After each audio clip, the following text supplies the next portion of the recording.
ગુજરાતમાં આખરે ખેડૂતોની જીત થઈ છે। જે કૃષિ મંત્રી અત્યાર સુધી ખેડૂતનો ખ બોલવા તૈયાર નહોતા એ હવે ખેડૂતો સામે ઝૂક્યા છે।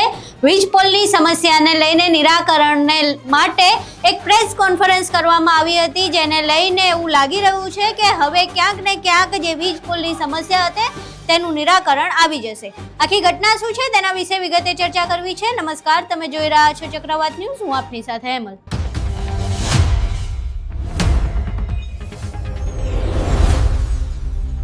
વીજ પોલની જે સમસ્યા હતી તેને લઈને છેલ્લા ઘણા મહિનાઓથી ખેડૂતો વિરોધ કરી રહ્યા હતા।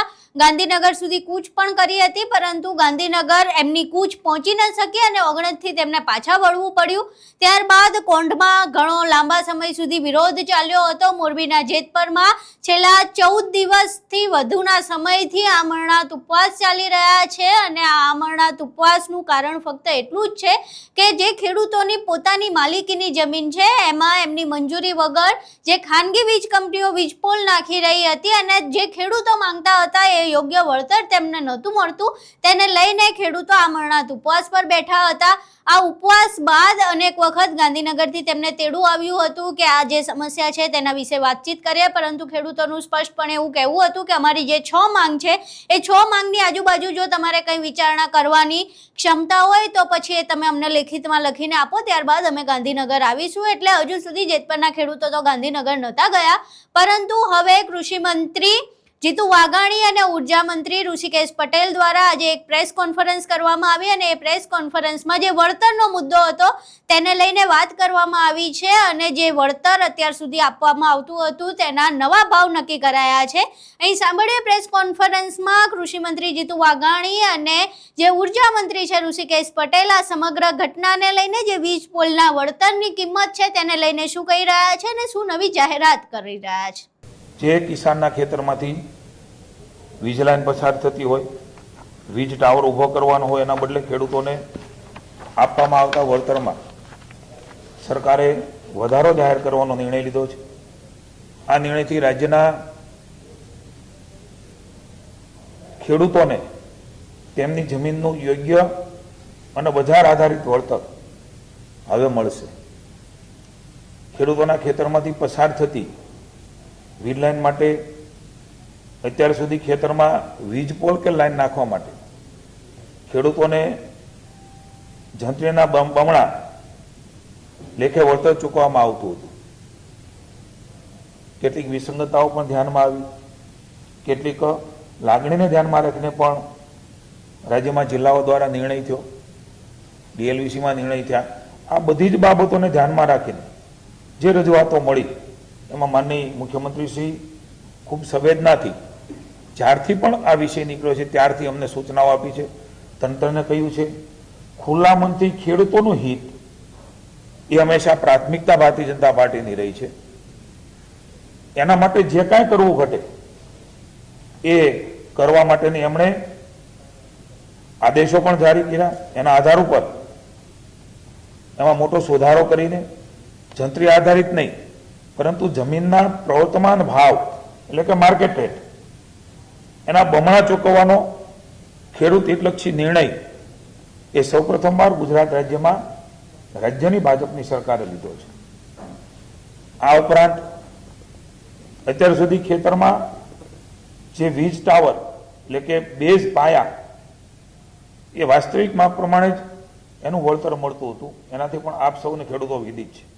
હવેથી ખેડૂતોના મદદરૂપ થવા માટે ટાવરના બેઝ વિસ્તારની દરેક બાજુએ એટલે કે 4 એના પાયા હોય છે, એ પાયાના છે એની આજુબાજુ એટલે કે વધારાનું 1 મીટર એ ગણતરીમાં લેવાનું રહેશે। ઉદાહરણ તરીકે આપને કહું તો 765 કેવીની લાઈન એ અગાઉ 625 ચોરસ મીટર લેખે વળતર અપાતું હતું, હવેથી આ 1 મીટર વધવાના કારણે એની જો ગણતરી કરીએ તો 729 ચોરસ મીટર લેખે આ રકમ એ ચૂકવવામાં આવશે। અગાઉ જમીન માલિકોના વળતર અંગે ફાઉન્ડેશન તબક્કે 40%, ઇરેક્શન વખતે 40%, તથા વાયર લગાડ્યા બાદ 20% રકમ મુજબની ચૂકવણી થતી હતી.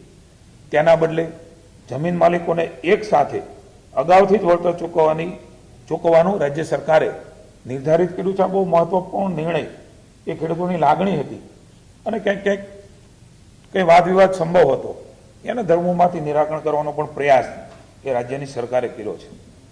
ખેડૂતોની જમીનની વાસ્તવિક બજાર કિંમત આપને અને કિસાનના મનમાં, કિસાનના જે પણ હિતેચ્છુઓ છે, સંગઠનો છે, એના મનમાં પણ જે પ્રશ્ન હું કહું ત્યારે આવવાનો છે, બજાર કિંમત એટલે કઈ, એની પણ આ બધી જ બાબતો નક્કી કરતી વખતે આવા અનેક બાબતો અમારી સામે પણ અમારા મનમાં પણ ઉદ્ભવે. માની ઋષિભાઈએ, માની હર્ષભાઈએ ખૂબ ઊંડાણપૂર્વક એની ચર્ચાઓ કરી અને પછી જે પ્રકારે નક્કી કરવામાં આવ્યું છે એ પ્રમાણેની પારદર્શકતા કેવી રીતે હોઈ શકે. તો રાજ્ય સરકાર દ્વારા એમઆરસી જે માંગ હતી કે ભાઈ એમઆરસી મુજબ એની રચના થાય અને કિંમત એ પ્રકારે નક્કી થાય, તો એની પણ રચના કરવામાં આવશે. અને આ સમિતિમાં મહત્વનું નોંધવા જેવી બાબત છે, કદાચ આપ સૌના ધ્યાનમાં હશે, રાજ્યના ખેડૂતોના ધ્યાનમાં ન પણ હોઈ શકે, અસરગ્રસ્ત ખેડૂતોના પ્રતિનિધિ, કંપનીના પ્રતિનિધિ, ખેડૂતના ઓથોરાઇઝ માર્કેટ વેલ્યુઅર, કંપનીના ઓથોરાઇઝ માર્કેટ વેલ્યુઅર ને પણ આમાં સ્થાન આપવામાં આવશે, જેથી ખેડૂતોને પણ ક્યાંય વિસંગતતા લાગે, ક્યાંય એના મનમાં અન્યાયનો ભાવ ન આવે કે કોઈ એક વ્યક્તિએ નક્કી કરી લીધું. એ અને એના વેલ્યુઅર એ બંને આમાં સામેલ છે. માર્કેટ રેટ નિર્ધારણ કરવાની સમિતિ જે છે એમાં કલેક્ટરશ્રી, જમીન માલિકીના પ્રતિનિધિ, ટ્રાન્સમિશન સર્વિસ પ્રોવાઇડરના પ્રતિનિધિ, મેં કહ્યું એમ આ બધા જ આમાં સામેલ રહેશે. બીજી તરફ વીરલાઇનના રાઇટ ઓફ વે કોરિડોર માટે એમઆરસી દ્વારા નિર્ધારિત થયેલ બજાર કિંમત, હું ન કહું છું ડીએલવીસી નહીં, એમઆરસી દ્વારા, એટલે ખેડૂતો, કંપની અને કલેક્ટર વચ્ચે જે નક્કી થશે એ પ્રમાણે ગ્રામ્ય વિસ્તારની બજાર કિંમતના 30%, નગરપાલિકા વિસ્તારની કિંમતના 45% અને મહાનગરપાલિકા વિસ્તારની બજાર કિંમત, વાસ્તવિક બજાર કિંમત, હું એક ઉદાહરણ પણ આપને આપવા માંગીશ જેનાથી ઘણી બધી ક્લેરિટી આપવાનો પ્રયાસ સરકાર દ્વારા કરી રહ્યા છે. 60% મહાનગરપાલિકાના વિસ્તારમાં વળતર આપવામાં આવે છે. એ ખૂબ મહત્વનો, ઘણી બધી સંશય, શંકા, કુશંકાઓ એક ઉદ્ભવતી હતી, એનું પણ નિરાકરણ આદરણીય ભૂપેન્દ્રભાઈ પટેલે એ અમને બધાને આપ્યું છે. આમાં ઉદારતા દાખવીને ખેડૂતોને અગાઉ જૂના ભાવ પ્રમાણે જેણે વળતર મેળવી લીધું છે, પરંતુ વીજ લાઈનનું કામ એ હજી પ્રગતિમાં છે, એટલે કે ચાલુ છે. એ વીજ લાઈનોમાં તમામ ખેડૂતોને આ નીતિનો લાભ એ મળવા પાત્ર રહેશે. એક ઉદાહરણ તરીકે, આ માત્ર એક ઉદાહરણ છે. એ ઉદાહરણ કોઈ અલગ અલગ રીતે પોતાની રીતે સેટ ન કરે, એટલે પુનઃ એક વાત કરું છું. રાજ્ય સરકાર ઉદાહરણ આપીને સમજાવવાનો પ્રયાસ કરે છે. દાખલા તરીકે મોરબીનું જેતપર ગામ, એના ડીએલવીસીના જે ભાવ છે એ ભાવ પ્રમાણે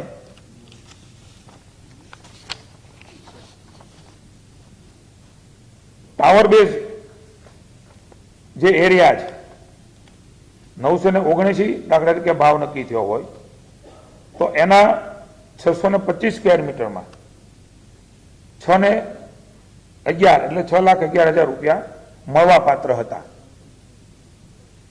એ ટાવર બેઝ એરિયાને હવે ઉદાહરણ તરીકે 1 વીઘાના 30 લાખ, કોઈ વાર 10 લાખ હોય, અંદરનો જમીન હોય તો, રોડ ઉપરની હોય તો 40 હોય, 30 હોય, 25 હોય, એ જે એમઆરસી કમિટી નક્કી કરશે, બરોબર છે ભાઈ, એ પ્રમાણે એમને હવે જે વળતર મળશે 729, મેં અગાઉ વાત કરી એમ પાયાનું 1 મીટર વધારે. ગુજરાતમાં ખેતીની જમીનનો ભાવ વધારે છે, તમે બધા જાણીએ છીએ, એટલે ખેડૂતને સીધો લાભ મળવાનો છે.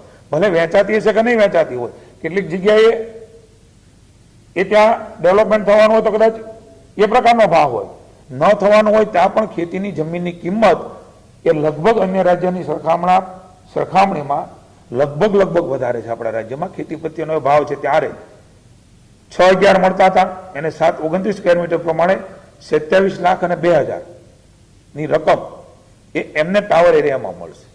ROW કોરિડોર 100 મીટર લેન્થ અને 67 મીટર વિડ્થ, એમાં એને જે 25% લેખે રકમ મળતી હતી એ હું આપને ક્યાંય પણ ગેરસમજણ ન થાય એટલા માટે કહું છું. આ કોઠો પણ આપને આપીશું. 3.40 લાખ એ 25% લેખે ROW માં મળતા હતા. એના બદલે હવે 12.74 લાખ એમને જે જેતપર ગામની DLVC છે એમણે નક્કી કર્યા હતા. અગાઉ મેં કીધું એ જંત્રી પ્રમાણે. હવે જે વાત કરું છું એ 22.74 લાખ 25% લેખે એમને એ રકમ જેતપર ગામની વાત છે. 12.74 એમને હવે મળશે. એ જૂના મળતા હતા. હવે જે રકમ એને મળશે એ 37.25 લાખ એટલે કે 30% લેખે. કોને એકવાર હું ઉદાહરણ કહું છું, અને કોઈ જગ્યાએ મારી વાતમાં સેટ ન થાય આપણે આની કોપી પણ આપીશું. ક્યાંક કોઈ શબ્દ રચનામાં ભૂલ હોય તો ક્ષમા ગણશો. એટલે હવે હું રકમનો સરવાળો કરું છું. ટાવર એરિયા અને જે કોરિડોર છે ROW એ બંનેનો 6,11 અને 12.74 જે જેતપર ગામમાં DLVC નક્કી થઈ છે એમાં 18.85 એ ખેડૂતને મળવા પાત્ર હતા. હવે 1 વીઘા પ્રમાણે એમને 64.27 લાખ રૂપિયા, 18.85 ની સામે 64.27. આ પ્રકારની કેટલાય ગણી રકમ એ હવે આ પ્રકારે ખેડૂતને મળવા પાત્ર થશે. એક ઉદાહરણ સુરેન્દ્રનગરના કોંઢ ગામનું પણ આપને આપવા માંગુ છું. એટલા માટે વિવેકભાઈ કે આ બે ગામનો ઇસ્યુ હતો. મારી વિનંતી એ તમને આપી દઈશું લેખિતમાં. ના હું પ્રયાસ કરું. મેં પહેલા કીધું સમજણ ન પડે તો માફી માંગુ છું આપની. અમારો ઈરાદો આપ સમજો, વિનંતી છે મારી. કોંઢ ગામનો એક દાખલો છે. કોંઢ ગામમાં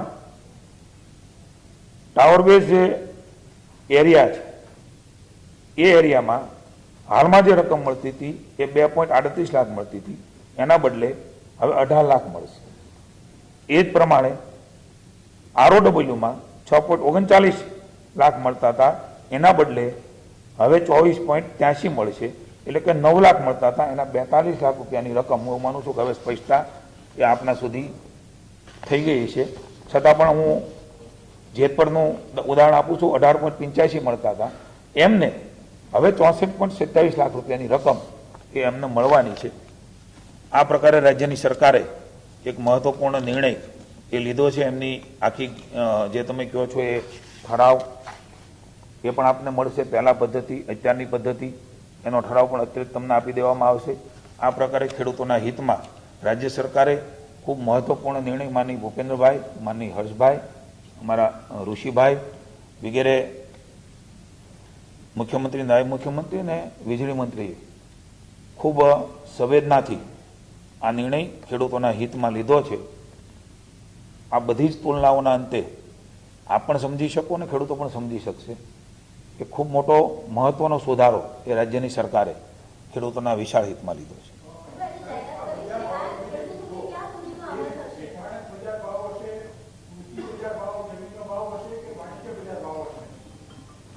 આ વિષયની અંદર ખેતી લાયક જમીન હોય અને ઇન્ડસ્ટ્રીયલ એરિયા ન હોય તો કોમર્શિયલ વિસ્તાર ના હોય અને કેવળ ખેતી જ થતી હોય તો એ ખેતી લાયક ભાવ નક્કી થશે.